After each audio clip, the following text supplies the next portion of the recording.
Welcome back to Legal Marketing Moments, my 2 to 3 minute podcast. I'm your host, Nancy Myrland. Let's talk about the art of the follow-up question. This might sound trivial, but it is extremely important. In fact, probably one of the most important things you can be aware of when you are having a conversation with another person. And whether that is in person, that is on the phone, that is on video, whether it be Zoom or Teams or however else you are on video with someone, this is really important. When someone makes a comment to you about something, I want you to try really hard to not think about what it is that you are supposed to say next and focus very much on what they are saying. I had a conversation with someone close to me recently and where he told me something about the conversation with another person. And I said, well, what caused that? And he said, I don't know. And so that caused me to think about the art of the follow-up, because when I asked him if he had followed up and asked him that question, and this was somebody who would have respected that follow-up question, wasn't deeply personal, this person would have answered. So I want you to remember that when someone makes a comment, whether that be about business, maybe they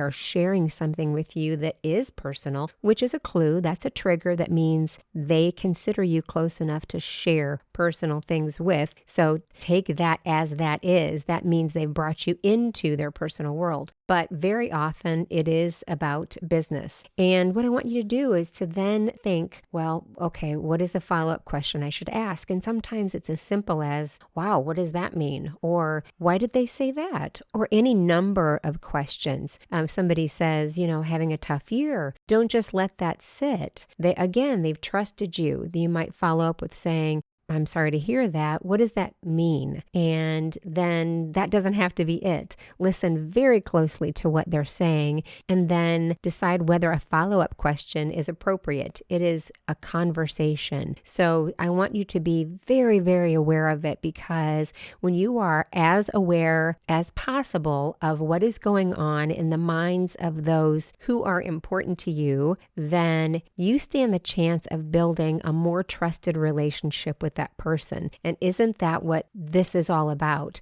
You want them to know that they can trust you. Of course, you want them to know you're smart. All right. Let me know if you have any questions. You can email me at nancy@myrlandmarketing.com. Or if you're somewhere where you can leave a comment, do that as well. All right. Take care. See you next time.